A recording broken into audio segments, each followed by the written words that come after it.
नमस्कार सर. नमस्कार. दैनिक राज्य लोकतंत्राच्या राजकारणाचे शुद्धीकरण या कार्यक्रमाअंतर्गत मी आपलं या ठिकाणी मनपूर्वक स्वागत करतो. या कार्यक्रमाची सुरुवात नाशिकमधून 2019 साली झाली. राजकारणाचे शुद्धीकरण झाले पाहिजे हा एक विचार समोर ठेवला आणि सर्वच पक्षांच्या अगदी नेत्यांनी सर्व पुढाऱ्यांनी आपापली मतं मांडून राजकारणामध्ये एक शुद्धीकरणाच्या दृष्टीने एक चळवळ उभी केली आणि याला चांगलं यश आलं. आता पुण्यामध्ये अशाच प्रकारचं काम आपल्या चॅनलने हाती घेतलेलं आहे. या दैनिकाने सुद्धा हाती घेतलेले विशेष कार्य म्हणून एक राजकारणाचं शुद्धीकरण झालं पाहिजे आणि पुण्यामध्ये एक राजकीय खलबत्त भरपूर पाहायला मिळतात. या दृष्टीने राजकारणाचं शुद्धीकरण कशा प्रकारे झालं पाहिजे, का झालं पाहिजे आणि आत्ता ती काळाची का गरज आहे या विषयावर आपण काय म्हणाल? पुणे हे विद्येचं माहेरघर आहे, सांस्कृतिक शहर आहे. ह्या पुणे शहराची ओळख संपूर्ण देशामध्ये आहे आणि आपण वृत्तपत्राच्या माध्यमातून किंवा वृत्तवाहिनीच्या माध्यमातून ह्या शहरामध्ये तुम्ही आलात आणि आपली सेवा सुरू केली. परंतु सेवा करत असताना आपण सांगितलं की राजकारणाचं शुद्धीकरण करण्यासाठी अनेक जण प्रयत्न करतात, तसं आपणही करतायत. आपण आपला आवाज आपल्या चॅनलमधून दैनिकांमधून ते उठवण्याचा सातत्याने प्रयत्न करणार. परंतु पुणे शहराची ओळख ही वेगळी आहे. पुणे हे वेगळं आहे सर्वापेक्षा आणि पुण्यात जे पिकतं ते देशात खपतं असं म्हणतात. त्यामुळे पुण्यामध्ये काम करतात. पुणे तिथे काय ऊन आहे. परंतु 4 वर्ष पुण्यामध्ये भरपूर ऊन आहे, कारण प्रशासनाच्या काळात काहीच होत नाही आहे. तेव्हा अनेक समस्यांना पुणेकरांना त्याला तोंड द्यावं लागतं, त्याला फेस करावं लागतं.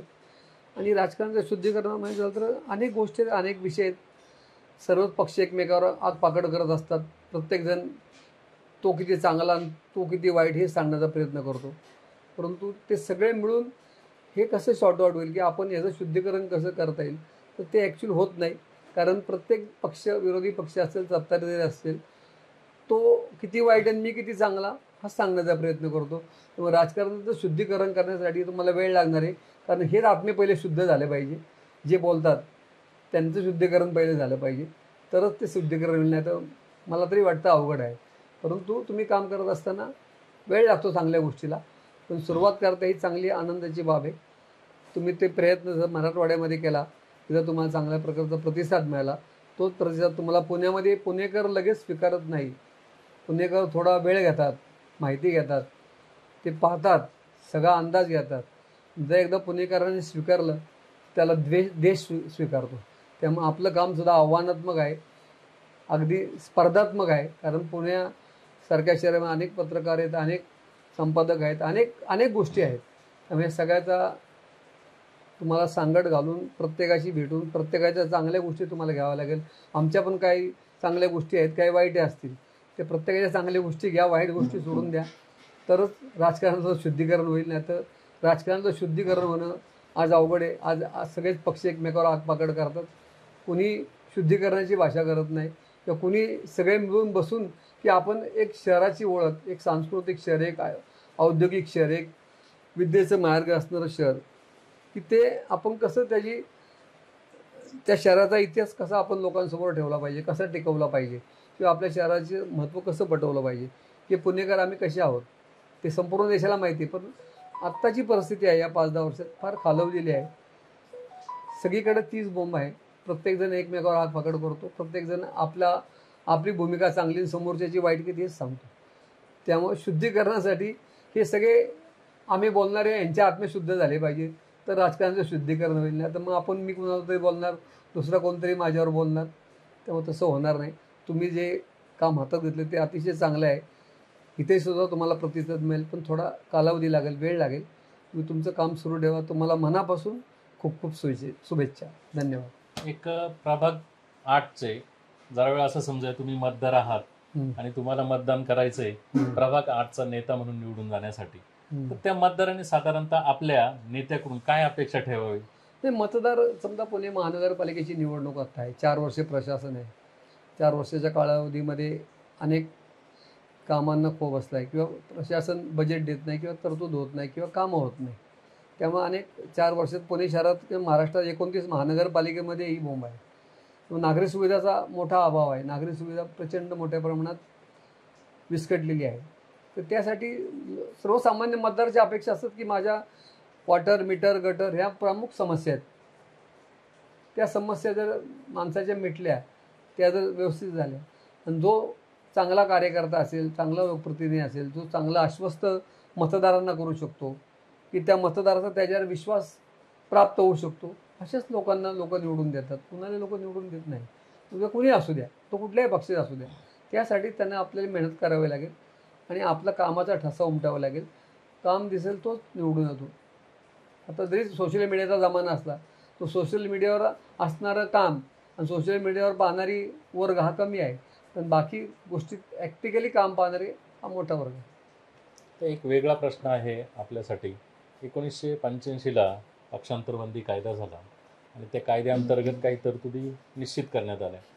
आता जर पाहिलं, लोक एका पक्षाचा प्रतिनिधी म्हणून आपल्याला निवडून देतात, आपल्याला म्हणजे ज्या प्रतिनिधींना निवडून देतात, आणि नंतर त्यांची कुठेतरी उपेक्षा झालेली पाहायला मिळते. कोणाचं नाव न घेता विशेषतः हे घडताना दिसतंय. मग लोकांनी म्हणण्यापेक्षा उमेदवारांनी काय असे इथिक्स पाळले पाहिजे का जेणेकरून ह्या सगळ्या गोष्टी घडणार नाहीत? नाही, नागरिकांची अपेक्षा ती रास्तच आहे, आणि जो काम करतो त्याची पण अपेक्षा रास्त आहे. की समजा तुम्ही एका पार्टीमधून निवडून आला, त्या पार्टीने त्यांना लोकप्रतिनिधीला चालना दिली पाहिजे, त्याला बजेट दिलं पाहिजे, त्याची कामं केली पाहिजे. सत्तेत आल्यानंतर मग वरचे सगळे खालच्यांना विसरून जातात ना.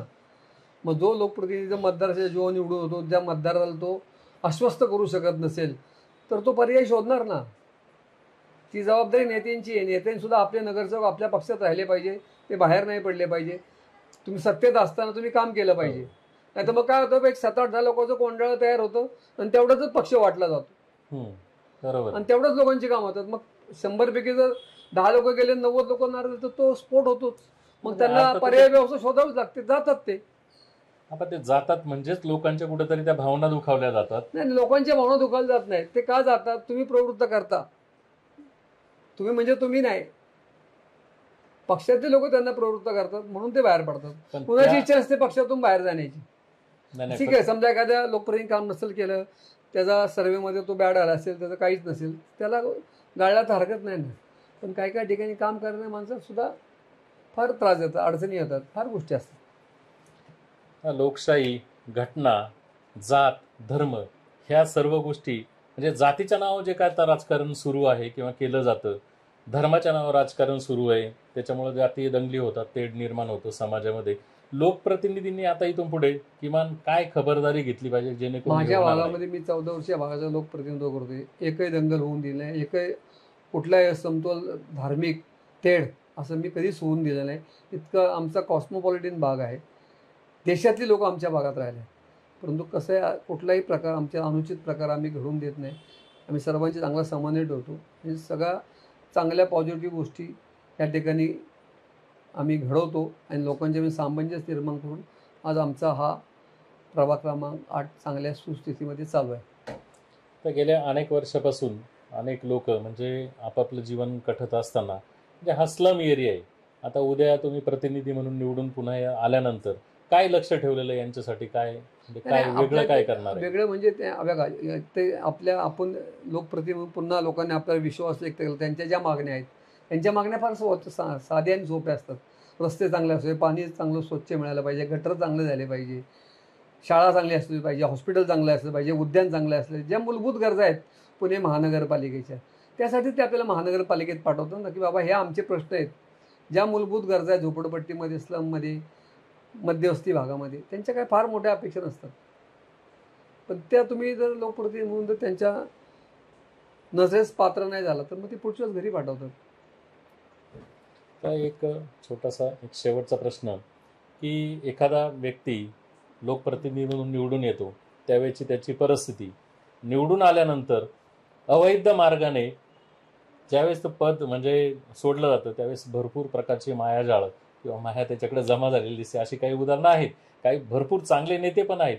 पण हे सर्व घडतं, हे सर्व घडू नये म्हणून उद्या भविष्यात एक मोठं पद आपल्याकडे आल्यानंतर, एक आमदार वगैरे हे घडू नये म्हणून आपल्याकडून विशेष काय प्रयत्न होते? आता मी आहे त्या जुन्याच घरात आहे. 100 वर्षाचा माझा वाडा आहे, म्हणून तर 15 वर्ष लोकप्रतिनिधी आहे.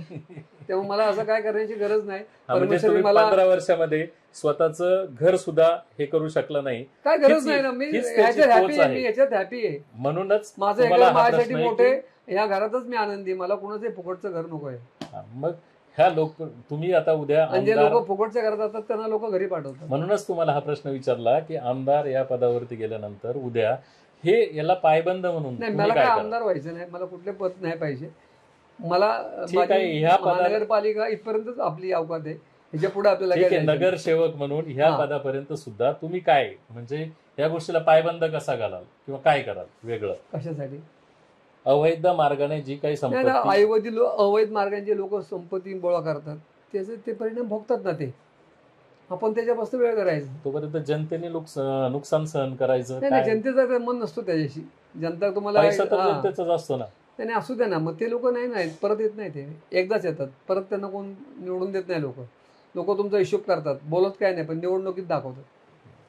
तुमचा हिशोब लखा झोपडपट्टीत असू द्या, स्लम असू द्या, मध्यमवर्गीय भाग सोसायटी असू द्या, त्याचा हिशोब होतो. 5 वर्षानंतर त्याचा हिशोब पूर्ण करतात. चालेल. धन्यवाद सर. या ठिकाणी राजकारणाचे शुद्धीकरण या विषयावरती चांगल्या प्रकारची मतांची खलबत्ता आपण या ठिकाणी मांडली. आपल्या विचारांचा निश्चितच प्रभाग 8लाच नाही तर एकूण देशाला, राज्याला आणि पूर्ण महाराष्ट्राला याचा फायदा होईल अशी अपेक्षा या ठिकाणी व्यक्त करतो. आपण आपला जो अमूल्य वेळ या राजकारणाच्या शुद्धीकरणाच्या ह्या कार्यक्रमामध्ये दिलात त्याबद्दल आमच्या दैनिक राज्य लोकतंत्रातर्फे या ठिकाणी मनपूर्वक तुमचे ऋण व्यक्त करतो आणि थांबतो. धन्यवाद.